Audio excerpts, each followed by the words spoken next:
Hello प्यारे दोस्तों, स्वागत है आप सभी का आपके इस चैनल पे। तो आज आप लोगों के लिए सूरदास के पद इस पाठ का सारांश और लेखक परिचय लेकर आ गई हूँ। और ये एक बहुत ही बेहतरीन पाठ है।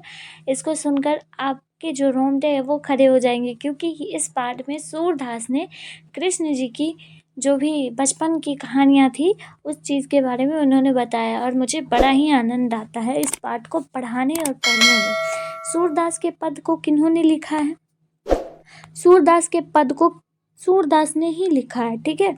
इन्होंने लिखा है सूरदास, और यही है सूरदास, ठीक है। आपको दिख रहा है जैसा कि तस्वीर में। अब देखिए, सूरदास लेखक है इस पाठ के, और आप आराम से इजीली इसको याद कर पाओगे। 1478 को इनका जो है वो जन्म हुआ है, अनुमानित है, अनुमान लगाया गया है। 1583 में इनका जो है वो निधन हो गया था। इनका निवास स्थान दिल्ली के निकट सीही नामक ग्राम में हुआ है। दिल्ली में, यानी कि सीही नामक ग्राम में हुआ है, ठीक है, वहीं पे आसपास में है। पिताजी का नाम क्या था? रामदास बैरागी। क्या नाम था? रामदास बैरागी, समझ गए। जमुना दास जो है इनकी मम्मी का नाम था, यानी कि माता जी का नाम जमुना दास था। अब चलते हैं हम लोग सारांश की ओर। बहुत ही बेहतरीन तरीके से सारांश समझाने की कोशिश करूंगी मैं आपको। सूरदास के पद, इसका सारांश आपको लिखना है। सूरदास के पद, जब आप चैप्टर खोलोगे, अपने बुक को खोलोगे, तो आपको दो पद दिखेंगे, पहला पद और दूसरा पद। वही दो पद को आपको लिखना है। पहला पद हमने आपको यहाँ पे बताया है और दूसरा पद आपको हमने यहाँ पे बताया है, समझ गए। अब देखते हैं हम लोग वन बाय वन करके, ठीक है। पहले पद में माता यशोदा जो है वो कृष्ण कन्हैया को जगाते हुए बहुत सारी चीज़ों के बारे में बताती है, और बहुत ही प्यारे तरीके से उसे कृष्ण कन्हैया को उठाने की प्रयास करती है। वो कहती है कि बहुत सारी चीज़ों की उपमाएं देती है, जैसे कि वो बोलती हैं कि पत्ते जो हैं वो अब खिलखिला उठे हैं, पक्षियाँ जो है वो चहचहा रही है, मुर्गे जो है वो बोल रहे हैं, कब से बोले जा रहे हैं। वो भृंग पर जो लताएं, मतलब कि जो लताएं होती है उस पे पानी आ जाती है, उस तरह से भी जगाने की कोशिश करती है माता यशोदा कृष्ण कन्हैया को। बछड़े जो होते हैं, यानी कि गाय जो होती है, उसका उपमा देकर जगाने की कोशिश करती है। चंद्रमा का उपमा देकर जगाने की कोशिश करती है। यानी कि पहले पद में सिर्फ जगाने की बात हो रही है, ठीक है, और वो क्या क्या उपमा देकर कर रही है, और वही चीज़ आपको लिखना है। आपके परीक्षा में पूछा जाएगा कि पहला पद के बारे में लिखिए और दूसरा पद के बारे में लिखिए, तो आपको यही चीज़ें लिखना है, ठीक है।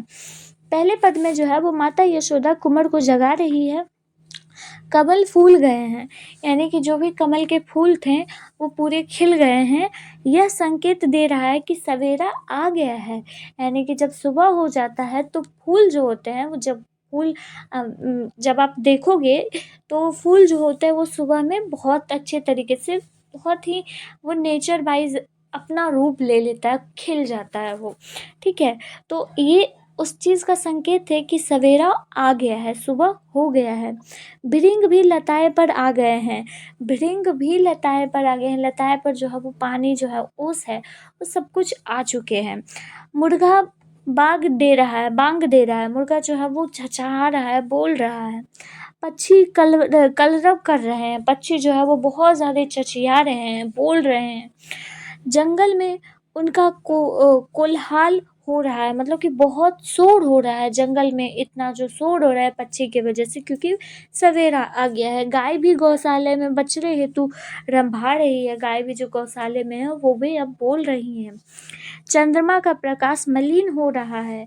रवि का प्रकाश बढ़ रहा है। चंद्रमा कौन है? चंद्रमा चंदा मामू है, जिनका प्रकाश अब खत्म होता जा रहा है, और रवि यानी कि सूरज का प्रकाश जो है वो बढ़ता जा रहा है धीरे धीरे।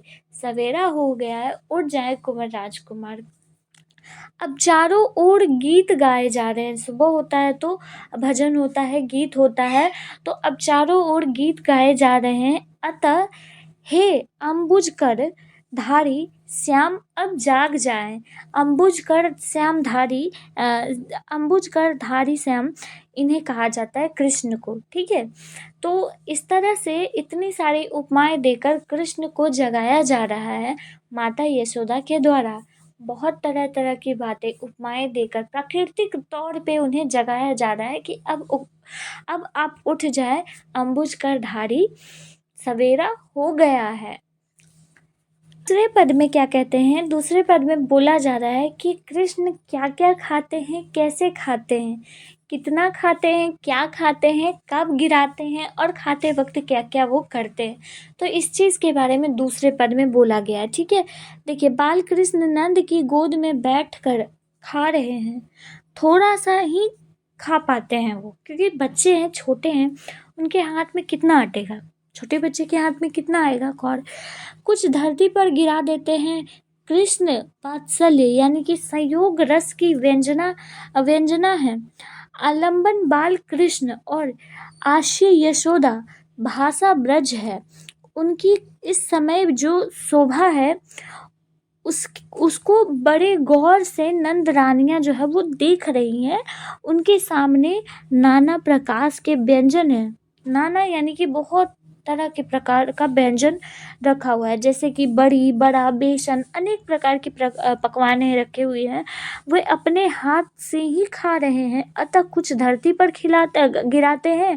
पहले उनकी जो है रुचि दही के दोने पर थी, यानी कि पहले जो उनकी मतलब कि होता है ना कि खाने वक्त पहले हम दही खाएंगे या पहले हम रोटी खाएंगे, पहले हम सब्जी खाएंगे, तो ऐसे होता है। तो उनकी जो पहले रुचि थी वो दही खाने पर थी।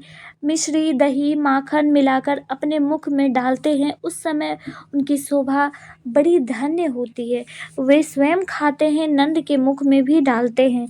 यह सौंदर्य अवर्णनीय है। वह खुद भी खाते हैं और अपने पिताश्री नंद के मुख में भी डालते हैं। वास्तव में जिस रस में नंद और यशोदा विलास कर रहे हैं वह तीनों लोकों में कहीं भी नहीं है।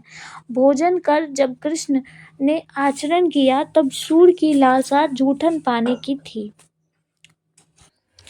देखिए, ये सब जो है अब कृष्ण जी जो है वो नंद की गोद में बैठकर खाना खा रहे हैं और वो थोड़ा सा खुद भी खाते हैं, नंद के मुख में भी डालते हैं, धरती को भी खिलाते हैं। तो और अनेक प्रकार की जो है वो उनके सामने व्यंजन रखी हुई है। बड़ी है, बड़ा है, बेसन है, दही है, माखन है, मिश्री है, बहुत तरह की चीज़ें उनके सामने रखी हुई है। पहले तो उनकी रुचि थी कि दही खाऊंगा, उसके बाद फिर उनकी रुचि जो है वो माखन पर गई।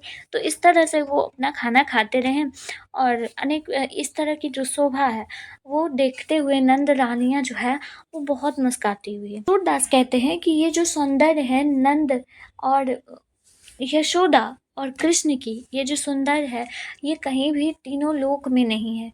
ये सौंदर्य जो है वो अवर्णनीय है, इसका कोई वर्णन ही नहीं है। ये सौंदर्य कहीं पे भी आपको प्राप्त नहीं होगा।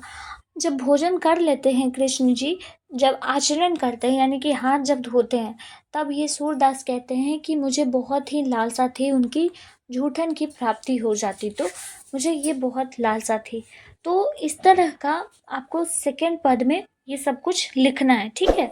और ये बहुत ही बेहतरीन पाठ था। आपको कैसा लगा ये बताइएगा। सबको ही बहुत अच्छा लगा होगा क्योंकि ये कृष्ण जी की तो कहानी थी।